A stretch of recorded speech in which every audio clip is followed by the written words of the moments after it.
तो बच्चों अब हम यहाँ पर बात करेंगे हमारे फोर्थ सब टॉपिक के बारे में, जिसका नाम है थायराइड ग्लैंड। थायराइड ग्लैंड की इमेज जैसा कि आप यहाँ देख पा रहे हैं, ये हमारे नेक यानी गले में प्रेजेंट होता है। तो चलते हैं बच्चों, इसे थोड़ा और डिटेल में पढ़ते हैं। जो हमारा थायराइड ग्लैंड है वो एक बटरफ्लाई यानी तितली के शेप जैसा एक ग्लैंड प्रेजेंट होता है गले में, और गले में भी ये थोड़ा नीचे यानी गले के नीचे at the base of the neck ये हमारा ग्लैंड लोकेटेड होता है। तो जैसे कि आप इस ग्लैंड को देख पा रहे हैं, ये एक एच अल्फाबेट जैसा है या एक बटरफ्लाई के शेप जैसा ग्लैंड है। अगर हम आगे इस थायराइड ग्लैंड की बात करें तो ये यहाँ पे हम इसका फ्रंट व्यू यानी आगे वाला हिस्सा देख पा रहे हैं, जो कि 3 पार्ट्स में डिवाइडेड होता है। एक होता है इसका राइट साइड यानी राइट लोब, फिर बीच में आता है एक इस्थमस और एक होता है लेफ्ट लोब। तो जो इस्थमस वाला पार्ट है वो हमारा राइट और लेफ्ट लोब को कनेक्ट करने में मदद करता है। तो बच्चों इसके बाद अगर हम बात करें थायराइड ग्लैंड के अंदर के स्ट्रक्चर की, तो जो हमारा थायराइड ग्लैंड है वो बहुत सारी सेल्स से मिलके बना हुआ है। यहाँ पर हम अलग अलग सेल्स की बात करेंगे। पहला हम बात करते हैं फॉलिक्यूलर सेल्स। तो जो आप छोटी छोटी यहाँ पर सेल्स देख पा रहे हैं, ये छोटी छोटी सेल्स हैं हमारी फॉलिक्यूलर सेल्स। इसके बाद हम आगे बात करेंगे दूसरे तरीके की सेल्स की, जिसे हम बोलते हैं पैराफॉलिक्यूलर या सी सेल्स। इसके अलावा हम ये देख पा रहे हैं ब्लड कैपिलरीज। तो यहाँ पे जो सेल्स हैं उन्हें भी डेफिनेटली ऑक्सीजन चाहिए, इन्हें भी न्यूट्रिएंट्स चाहिए। तो ये न्यूट्रिएंट्स और ऑक्सीजन कहाँ से मिलेंगे? ये इन्हें मिलेंगे ब्लड से। और ये ब्लड आता कहाँ से है? ये ब्लड आता है ब्लड कैपिलरीज के थ्रू। इसके अलावा फिर हम बात कर रहे हैं थायराइड फॉलिकल्स की। तो ओवरऑल हमने बोला जो ये बड़े बड़े सर्कल आपको दिख रहे हैं, ये हैं हमारे थायराइड फॉलिकल्स। और ये थायराइड फॉलिकल छोटे छोटे सिंगल सेल से मिलके बने हैं, जिन्हें हम बोल रहे हैं फॉलिक्यूलर सेल्स। तो ओवरऑल हमने बोला कि जो थायराइड फॉलिकल्स हैं वो बहुत सारे फॉलिक्यूलर सेल से मिलके बने हैं, और ये बहुत सारे थायराइड फॉलिकल्स फिर मिलकर बनाते हैं हमारा थायराइड ग्लैंड। तो इसके बाद अगर हम बात करें थायराइड ग्लैंड के फॉलिक्यूलर सेल्स की, तो ये फॉलिक्यूलर सेल्स 2 तरीके के हार्मोन सिक्रीट करती है या बनाती है। जो पहला हार्मोन है उसका नाम है थायरॉक्सिन, जिसे हम T4 भी बोलते हैं, और जो दूसरा है उसका नाम है ट्राईआइडोथायरोनिन यानी T3। ये दोनों हार्मोन्स के प्रॉपर रिलीज होने के लिए, प्रॉपर फंक्शन करने के लिए आयोडीन बहुत ज़रूरी होता है, और ये आयोडीन हमें मिलता है नमक यानी सॉल्ट में। तभी बच्चों आपने बहुत सारी टीवी में ऐड में देखा होगा कि हमें आयोडाइज सॉल्ट यानी आयोडाइज नमक खाना चाहिए, क्योंकि जो आयोडीन सॉल्ट में प्रेजेंट होता है वो थायराइड ग्लैंड से थायरॉक्सिन अच्छे से बनवाने में और उसे रिलीज़ करने में मदद करता है, ताकि हमारी बॉडी बहुत सारे फंक्शंस आसानी से और अच्छे से परफॉर्म कर सके।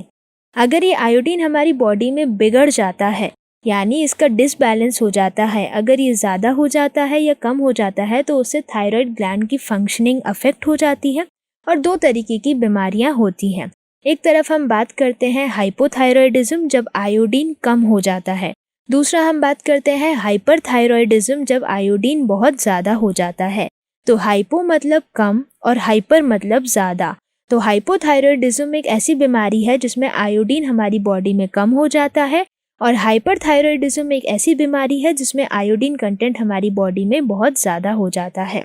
अगर हम इसे और थोड़ा डिटेल में पढ़ें तो हम बोल रहे हैं कि जो हाइपोथायरॉयडिज्म है वो होता है जब हमारी बॉडी में आयोडीन की डेफिशिएंसी हो जाती है। जब जो हम खाना खा रहे हैं उसमें आयोडीन प्रॉपरली हम कंज्यूम नहीं कर रहे हैं, तो इस वजह से डेफिशिएंसी ऑफ आयोडीन होता है और अल्टीमेटली हाइपोथायरॉयडिज्म हो जाता है।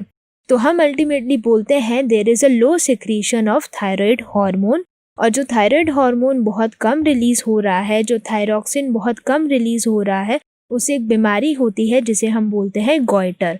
तो जैसे कि आप यहाँ इमेज में देख पा रहे हैं, एक इमेज है जिसमें हेल्दी थायराइड ग्लैंड दिख रहा है और दूसरे में ये थोड़ा सूज गया है यानी स्वेल कर गया है। और जब ये थायराइड ग्लैंड स्वेल कर जाता है, सूज जाता है, इसमें स्वेलिंग आ जाती है, तो इसे हम बोलते हैं गॉइटर। और गॉइटर के अलावा अगर हम और बहुत सारी चीज़ों की बात करें, जब आयोडीन बॉडी में कम हो जाता है तो बच्चों में ये पाया गया है कि उनका जो IQ लेवल है, जो इंटेलिजेंसी वाला लेवल है, वो कम हो जाता है।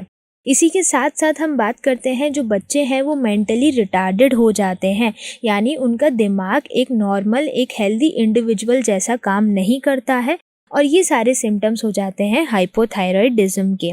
और इस बीमारी को, जिसमें बच्चे मेंटली रिटार्डेड हो जाते हैं, इसे हम कहते हैं क्रिटिनिज्म। और इसके अलावा अगर हम बात करें फीमेल्स के अंदर क्या सिम्टम्स होते हैं, तो जो फीमेल्स हैं उनकी जो मेंस्ट्रुअल साइकिल है वो बिगड़ जाती है, यानी इरेगुलर हो जाती है। और ये तब भी हो सकता है जब थायराइड ग्लैंड में कैंसर डेवलप हो जाता है। और इसी के अलावा अगर हम आगे बात करें हाइपरथायराइडिज्म की, जिसमें हम बोल रहे हैं कि जो आयोडीन है वो बॉडी में बहुत ज़्यादा हो गया है, तो इससे एक्सेसिव सिक्रीशन होता है थायराइड हार्मोन का या थायरॉक्सिन का। और जब हम इस बीमारी के सिम्टम्स देखते हैं तो हम देखते हैं सबसे पहला प्रोट्रूडिंग आइज, यानी जो हमारी आंखें हैं वो ऐसे बाहर की तरफ निकल आती है। और इस बीमारी को हम एक नाम से जानते हैं, हम इसे बोलते हैं एक्सोप्थेल्मिक गॉइटर, या हम इसे ग्रेव्स डिजीज़ भी बोलते हैं। इसके अलावा हम बात करें, इस बीमारी में हमें जो गला है वो भी सूजा हुआ दिखता है, यानी हमें एनलार्जमेंट दिखता है थायराइड ग्लैंड का। जो हमारे गले में थायराइड ग्लैंड है उसमें सूजन आ जाती है और वो सूज जाता है, यानी गला भी बड़ा हो जाता है। तो ये सारे सिम्टम्स होते हैं हमारे हाइपरथायराइडिज्म के। तो बच्चों, इसके बाद हम बात करेंगे फंक्शंस ऑफ थायराइड ग्लैंड की। तो अगर हम बात करें जो हार्मोन रिलीज हो रहा है थायराइड ग्लैंड से, वो सबसे पहले मदद करता है हमारी आरबीसी यानी रेड ब्लड सेल को बनाने के लिए। तो जो थायरॉक्सिन हार्मोन रिलीज होता है वो एक बहुत इंपॉर्टेंट फंक्शन परफॉर्म कर रहा है, यानी वो सपोर्ट कर रहा है रेड ब्लड सेल को बनाने के लिए। इसके बाद हम बात करें, ये मदद करता है हमारे मेटाबॉलिज्म में। जो भी हम कार्बोहाइड्रेट, प्रोटीन्स, फैट्स और विटामिन्स खाते हैं, तो उनके मेटाबॉलिज्म के लिए, उनको तोड़कर एनर्जी बनाने के लिए या नए मटेरियल बनाने के लिए जो भी मेटाबॉलिज्म चाहिए होता है, वो भी हमारा थायराइड ग्लैंड के हार्मोन यानी थायरॉक्सिन की मदद से होता है।